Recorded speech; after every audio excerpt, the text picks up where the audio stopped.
Hi artists, welcome back. Today we're going to talk about creating abstract art in our sketchbooks. It's a really great way to loosen up and create mindful and intuitive art. If you enjoy this video, please consider hitting like and subscribing to my channel. It really helps my channel grow. Meet me back here.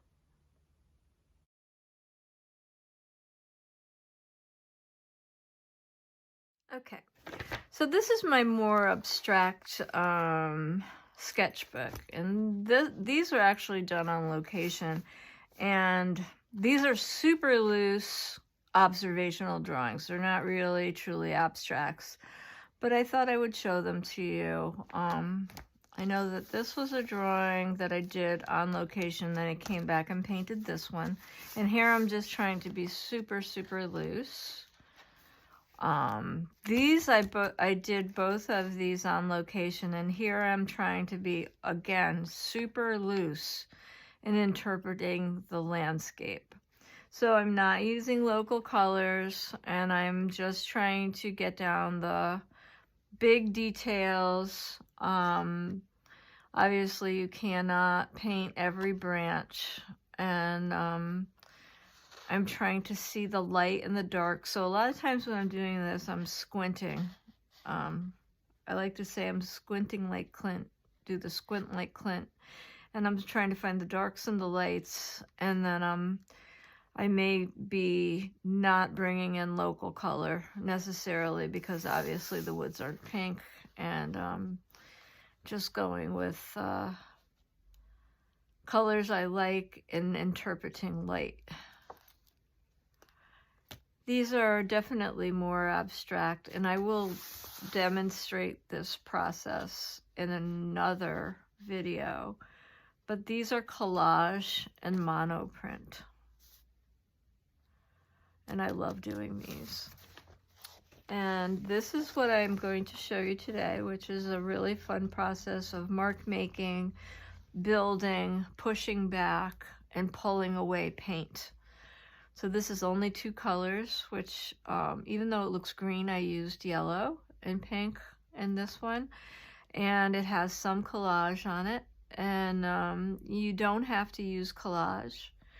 But the materials I gathered for today were, I have 2 charcoal pencils, 1 graphite pencil, which is a softer graphite pencil. And then I have 2 colors of paint, which today I have a yellow, orange, and a light pink. I have gesso, white gesso. If you don't have white gesso, you can certainly use titanium white.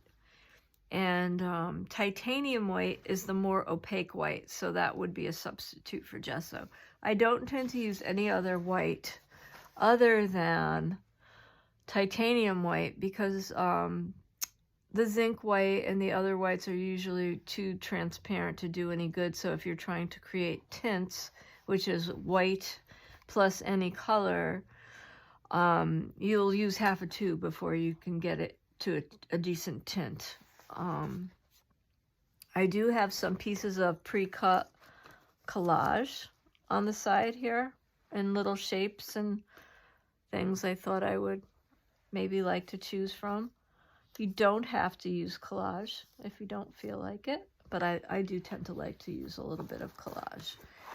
I'm going to use a palette that I generally use these are catalogs.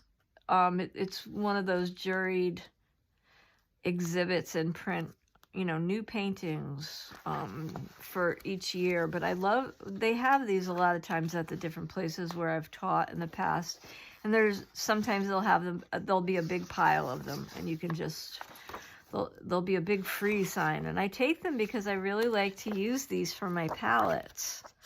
And then I take them as they are, and then I just randomly pull the pages out of these and I tape them together, and then I mix my paint on them, and then I use these for collage later. after they're all covered with my paint mixtures, which I think are really fun.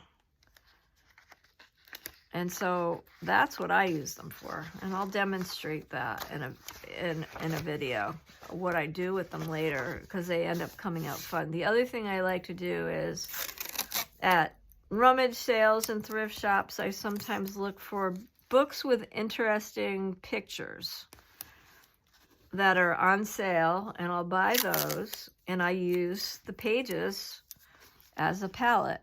And then those pages get torn out and used as collage, because we're changing them, and now they've got paint on them, and you know, you can't really see the pictures anymore, but little pieces of those pictures pop out, and they're really fun to use.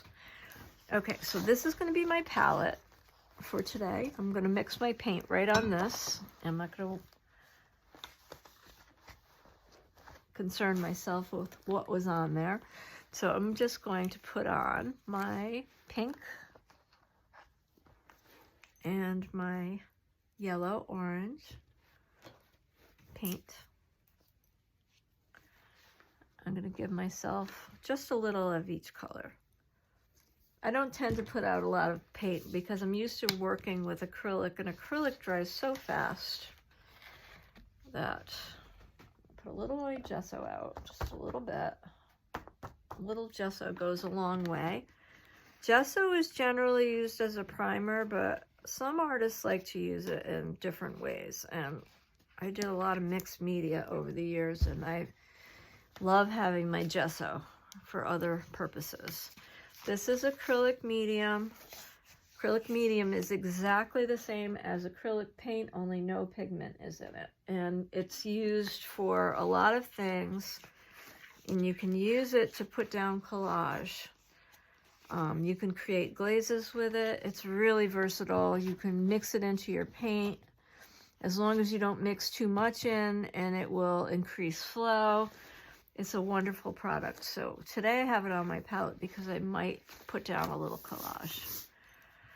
Okay, so now I'm ready to get started. And I think I'm going to treat this like one big painting instead of doing one here and one here. I'm going to do one big painting. Okay, so I'm going to start with my graphite and a charcoal. And what I like to do generally is I like to stand when I do these. And I'm ambidextrous right dominant, but I very often will switch hands when I'm doing these.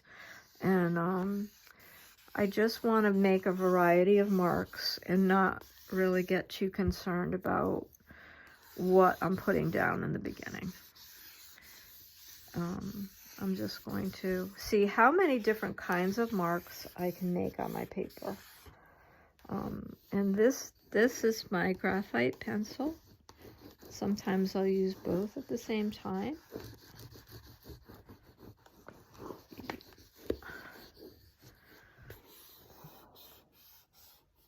I want to make sure that I'm using the edges of my paper.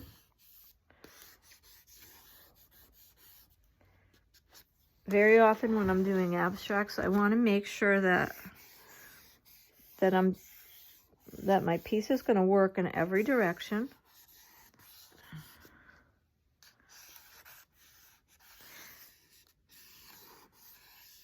Your non-dominant hand is your more intuitive hand. So if you can get into working with your non-dominant hand, it will really help your art loosen up. Remember, this is a layer, and most of this layer will not be seen. We're going to cover a lot of this up.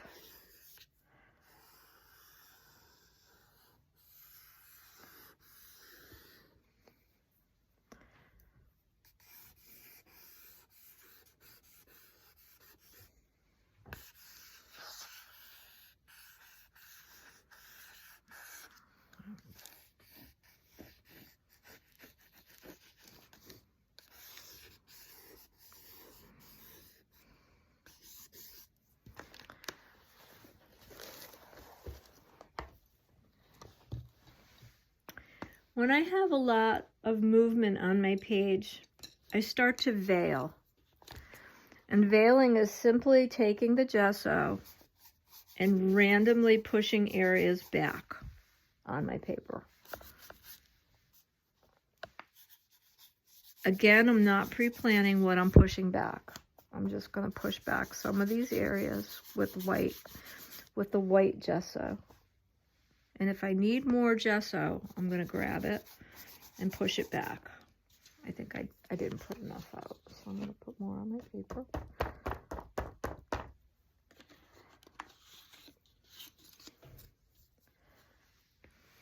Now, because I use charcoal, some of it is going to move, which is what I want it to do. Okay, it's going to smudge, it's going to move a little bit.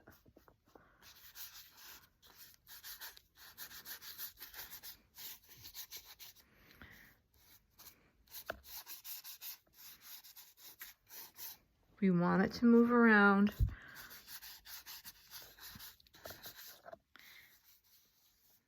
Even though this is gesso and it does cover really well, you'll still be able to see the lines, which is what you want, but a lot of it will be pushed back. And now you can come back in and reveal more, push into your painting, and you can start to draw some more.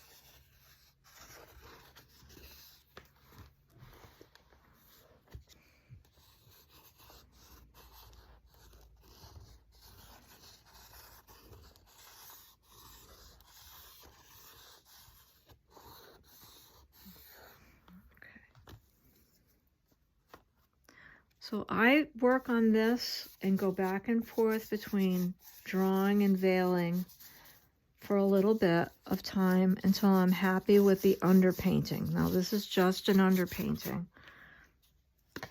I'm going to put a little bit more gesso down and go back into this.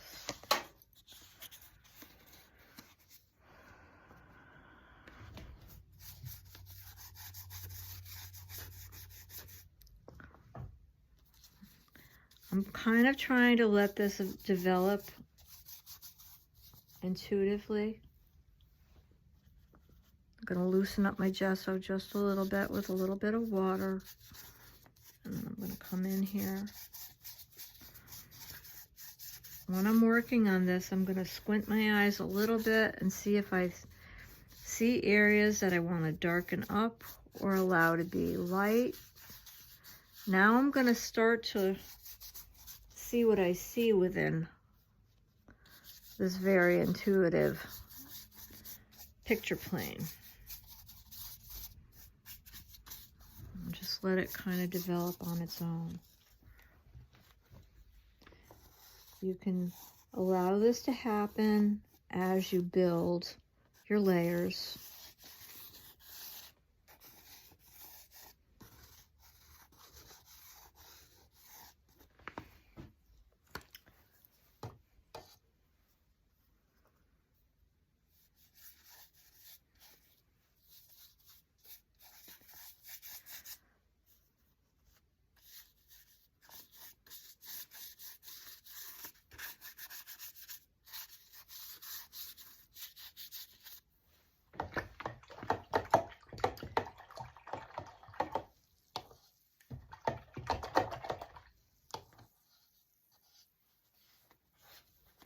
The other things I like to have handy are a paper towel and some baby wipes.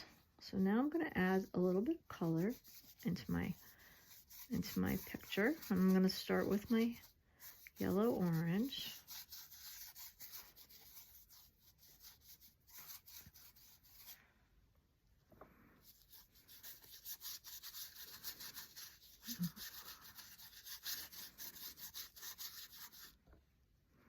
It may go down heavier in some areas, not as heavy in others. Just gonna let it.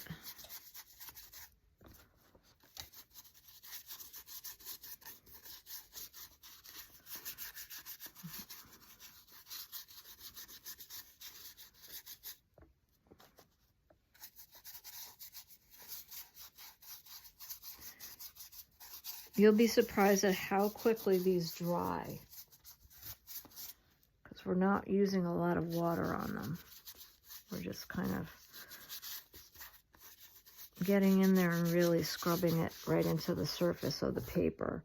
Now this paper is not really that heavy. This is probably just an 80-pound regular drawing paper in here, but once it starts to get layers of medium and paint and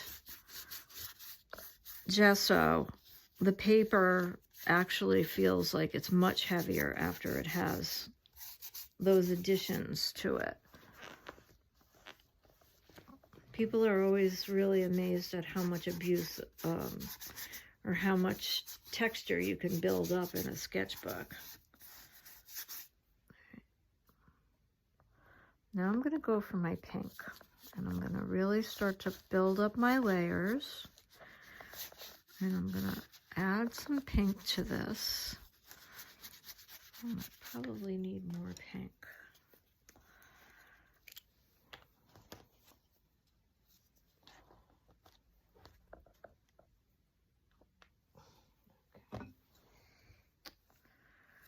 I tend to like to pull out with the back of my brush.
You can continue with all your layering and go back to previous layers if you wish to. You can add more charcoal. You can bring back any elements that you really liked from previous layers.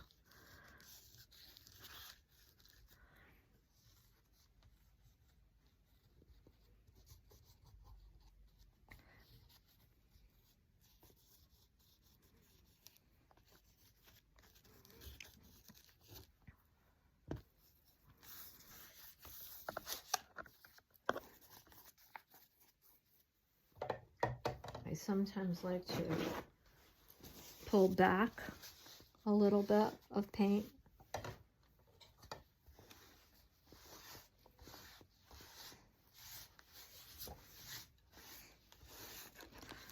And reveal a little bit of what's underneath.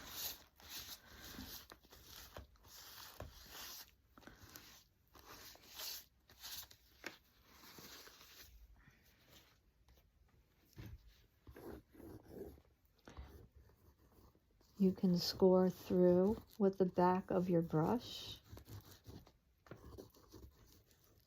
and add more detail, like so, because not all these layers are dry.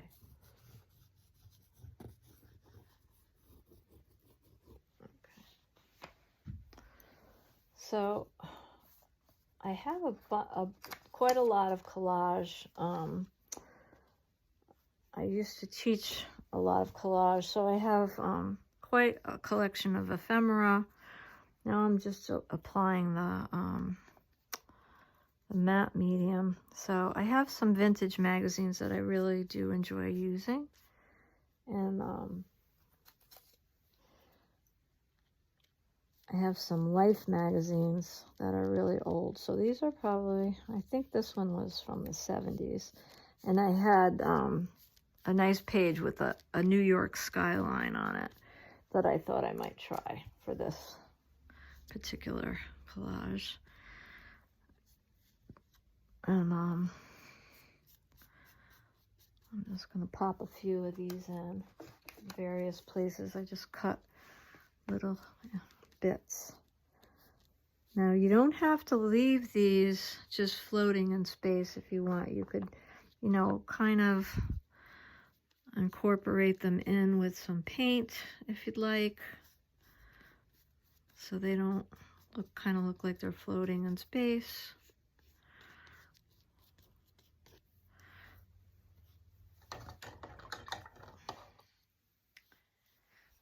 You can really do them any way you want. And then I seem to have found this little piece of paper that was on my, it was on my art table, so I thought this kind of had the same,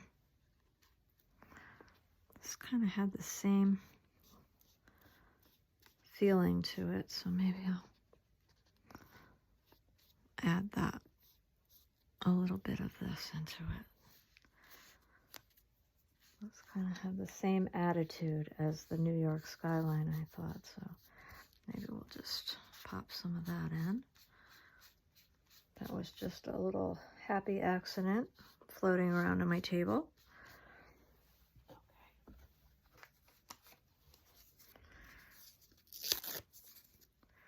Sometimes I just tear my collage if it's not like the right size. And I do like that. I do like a ripped edge sometimes better than a scissored edge.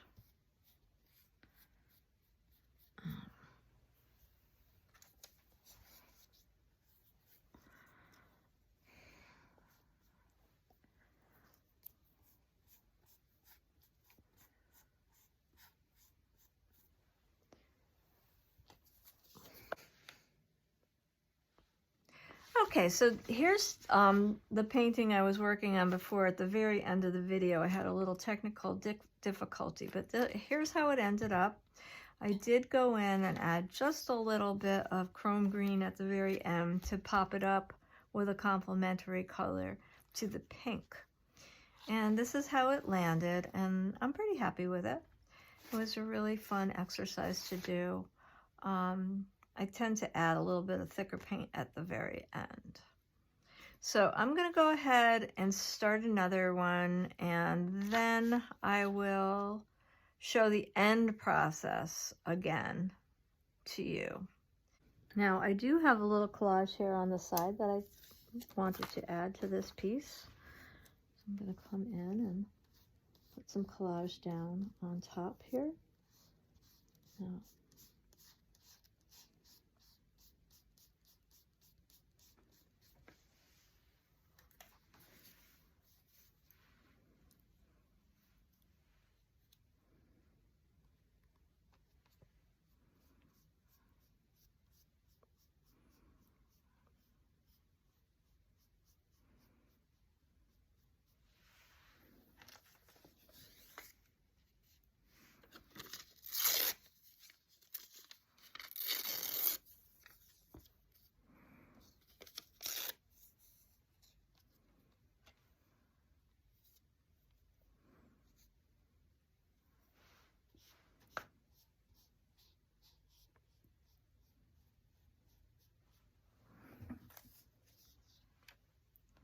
this is the matte medium. Now this will dry clear.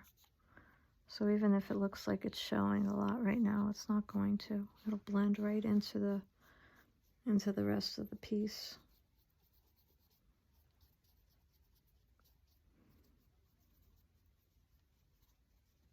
It dries very clear. And you always put it underneath and on top.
At this part of the painting, I tend to like to build up some thicker layers of paint.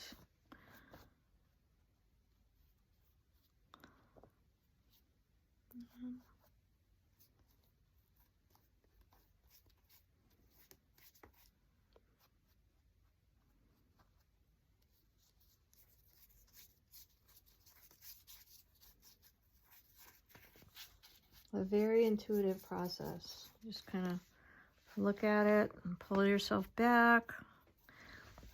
If you want to add a little bit more collage, you can at this point. It's all up to you to decide. I do like to blend my collage in a little bit with paint or drawing.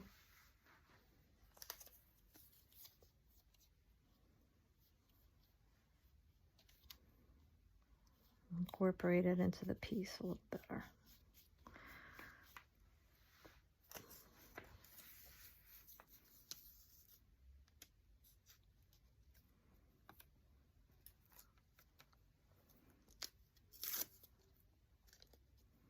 I do like a torn edge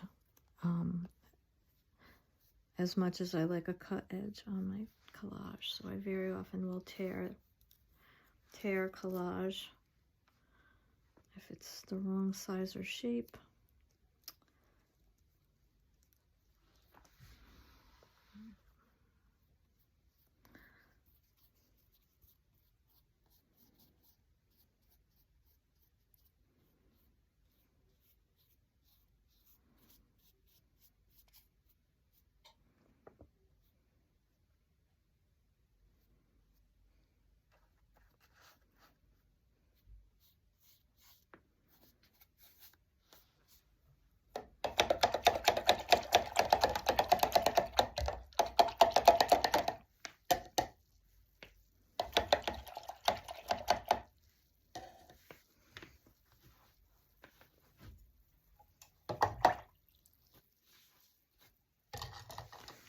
And I think I'm going to leave this one right here.